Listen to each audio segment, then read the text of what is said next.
right, hello Tokyo. Woo! All right, so let's start. Let's dive in. So, as you can see, we have the name of this presentation is Buy, Sell, and Hold, and we'll speak in a moment what we mean by that. So, just a note about myself. My academic background is in computer science from Tel Aviv University. I entered the financial technologies world during an executive course in MIT Media Lab, where they do a lot of interesting things with blockchain. I have a background in SAP research and in Dell, where I was a systems engineer and architect and a project leader. And today, what I'm doing is cryptocurrency trading and developing tools for automatic trading, algo trading in the world of cryptocurrencies, as well as investing in currencies and advising companies how to integrate it into their products. All right, so what is this about? What will we talk about now? So as the name of the presentation gives clue, we'll talk about trading cryptocurrencies and when to buy, when to sell, and when to hold. And now that we started, I want everyone to take a moment and think about why now? Why you're here today? Maybe it's because you believe that, it is an exciting time to be in this field, in the field of blockchain and the innovations in cryptocurrencies. Maybe you're excited about the opportunity to enter projects at the ground floor, which is really one of the great innovations of this field. Maybe you're excited about the ability to trade 24/7 in exchanges that really require no initial amount of capital. And maybe, even though you're excited, you're a bit afraid of scams and people that will try to take your money for nothing. So what we will do here, we will give you the tools to both protect yourself and give you this edge while trading. So let's speak a little bit about our agenda now. OK, so of course, when we are speaking about trading, there is no 100%, right? If it was 100%, then it would be called a fortune teller convention, which is not what we are doing.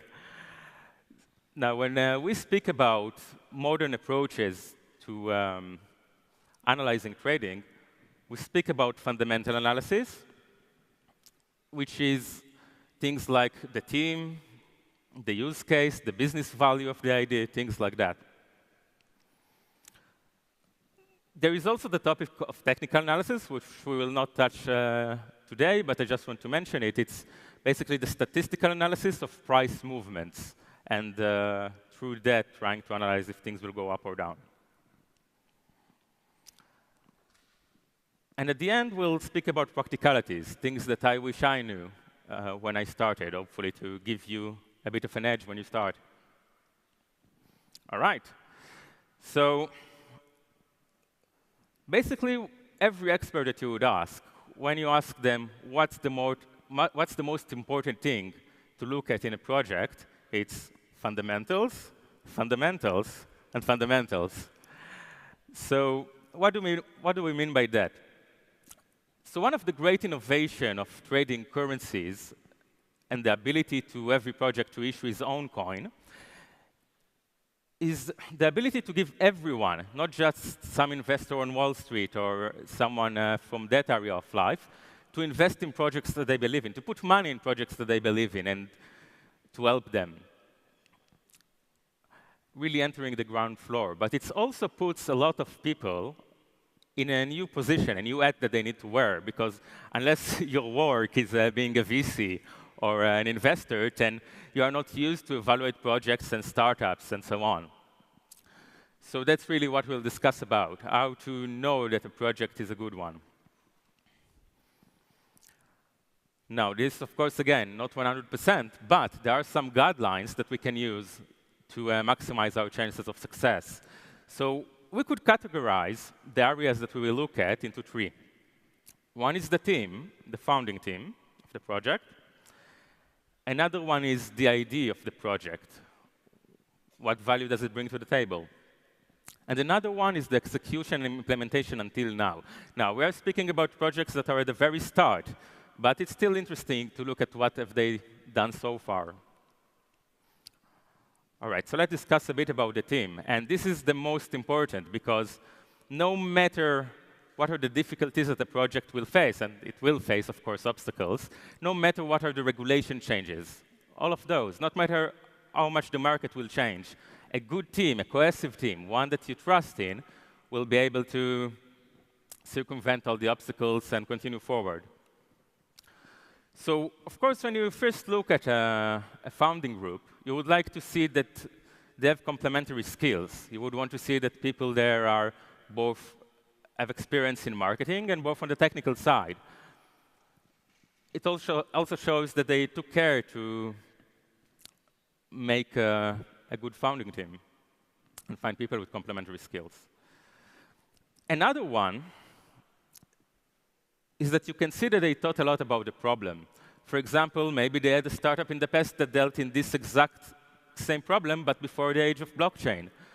Because blockchain can really, as Michael mentioned earlier, it's a real disruptor to many, many industries and verticals. And if you see that the persons you are dealing with already thought about this vertical, already had that domain knowledge, it gives very good, it's a very good opportunity to invest in. That's, for example, one of the reasons why I invested in one of the startups I invested in, because they had a long history just in that. OK, we'll talk a bit more later about trustworthiness. Relationships, all right. So it's important to see that the team have good relationship in between them, because a startup or a project or any kind of new business ventures put a lot of stress on the team and the team members and their relationships. So if you see that this is a group of people that worked in the past together, it's already a big plus. Also, that you can see that they are good at making new relationships. If they have a lot of new partnerships, a lot of new business relationships that they can make, it's, of course, a good indicator. And the final thing is the killer instinct, that you can see that they have the entrepreneurial spirit. Now, it doesn't have to be everyone in the team, but at least every team have to have at least one member that has this little magic that you can call entrepreneurial spirit. If all of the team are former employees, for example, with no entrepreneurial experience, it could still work, but usually the first startup for everyone is usually not a success. So buyer beware, as they say. All right, so now let's move on to the idea. To keep things into perspective, it's important to remember that in average, successful startups do at least 2 pivots, meaning at least going to completely 2 different directions from their original idea.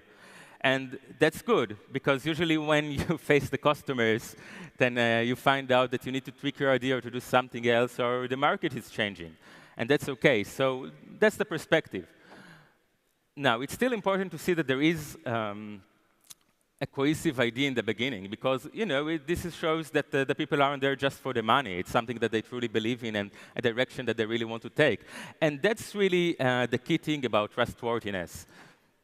A lot of the stuff that we'll talk about now, both regarding the idea and the execution, is not really about the idea or the execution. It's just about making sure that the people that you are buying the coin from or giving money to the project are trustworthy and really want to do something and not just made a currency and will run away with the money.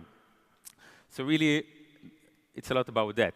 So in other words, plans are worthless, but planning is everything. Plans are dynamic, but it's really important to see that that people do it. All right. So first of all, let's delve into what is an idea. What is a good idea? First of all, it needs to solve a real problem, and it's important to see that the people can really define the problem, because that really means that they have thought about it. Many times, you can see it with many technological entrepreneurs. They just see a technology and try to find a problem for it. But it usually doesn't work like that. It's just halfway. You have to find a real problem. to solve. That should say story, not sorry, so sorry about that. But the idea is a story, not a one-liner, meaning that usually a good idea is a story about how it came to be. Now, it might be that what's the problem to solve is high fees, but why the high fees? Why is the history like that? Usually it's not that just people come and say, all right, we'll take high fees at the bank. There is some history behind it, so it's important to see that the people realize that and give out that info. And that's really defines the market, the vertical and the customers and so on. That's why the problem is very important. All right, so to a problem, there is a solution.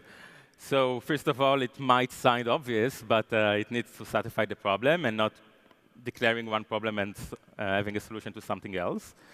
A fleshed out idea. Now, it doesn't have to be a real proof of concept or prototype. That's very, very rare. But the people need to have a very good understanding of what they are going into. Again, trustworthiness. Clear roadmap, which is important, again, for the trustworthiness, but also for the capital allocation, because it shows basically if people are raising money, it shows what they are raising money to. And it's very important for two reasons. One, it's good to see that they really need the money, because if it's an ice cream stand, for example, that raises $1 billion, it may be good. Maybe it will not lose the money, but it will also not earn much for every dollar invested. And the second thing is that actually projects that need a lot of money may be a very good opportunity, because now with the ICOs and the currencies and the ability to make your own coin, it gives opportunity to new business ideas that require a lot of initial funding. So that may mean that it's an opportunity that is only possible now with the advent of blockchain. All right, and it's interesting to look that there is really value in using blockchain, that it's not just some idea that you just added blockchain to it, but that it really needs to have a blockchain, and that the tokens that you buy, the currency, has a value. For example, in Ethereum, you pay using Ethereum for smart contracts, so it gives value to the coin. In SafeX, that Daniel will mention later, you get dividend for the coins that you buy, again, giving value to the tokens. OK, now the execution.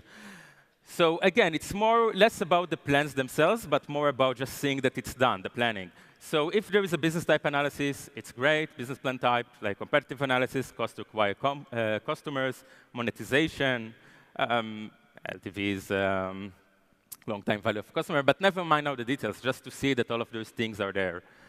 The ICO terms are fair. That's not that they just raise money and keep all of the tokens for themselves, right? And existing business relationships, we've mentioned that. It shows a good business ability.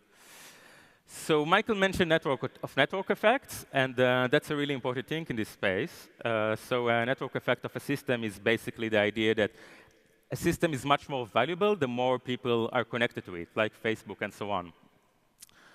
And in blockchain, we have a network of networks effects, meaning that the more applications that use the blockchain, they have their own network, and then this in turn increases the overall value of the blockchain itself. So it's important to see that they really use that and facilitate that. And so, for example, if they use a proprietary blockchain, then why is that? I mean, it might be very good, especially for an infrastructure project, but it's an interesting to look at. All right. So when to buy, sell, and hold when we look about fundamental analysis? So basically, you buy when you believe that fundamental analysis holds true. And if something changes, for example, not market or regulation, but the team, the things that we have discussed, the foundation team, the execution is suddenly lacking, things like that, then you need to think about selling. And because ultimately, service tokens, which is what we are talking about, are very volatile, but it also means that they are earning the most over time when you do the statistics. But no matter the volatility, if the foundations are good, the fundamentals are good, then overall, it will rise. And anyway, here is some example. But just I want to mention the challenges and opportunities in crypto today. So stable coins, ones that have low volatility is still a challenge. Identity and regulation. So a lot has been said about Bitcoin being used for, I don't know, this and that. And for example, DasCoin is really providing a solution for identity and regulation in that market. That's one of the markets they attack. Privacy and anonymity, more of that, it's another opportunity in crypto that other projects tackle. And speed. It still doesn't compare to Visa, for example. All right. So ultimately, the time is so short, so I will cut it short. But basically, if what you do is not day trading, just investing, then all that we've discussed is good for 99% people of the room. Of this room. If it's not what you do on a day-to-day basis, you don't need much behind it. But if you do, then it's interesting to look at all the various order types and so on that your exchange gives. But that's, again, if you just sit on the books all the time. So thank you very much. Happy to hope that this gave you valuable information to analyze for the projects. Thank you very much.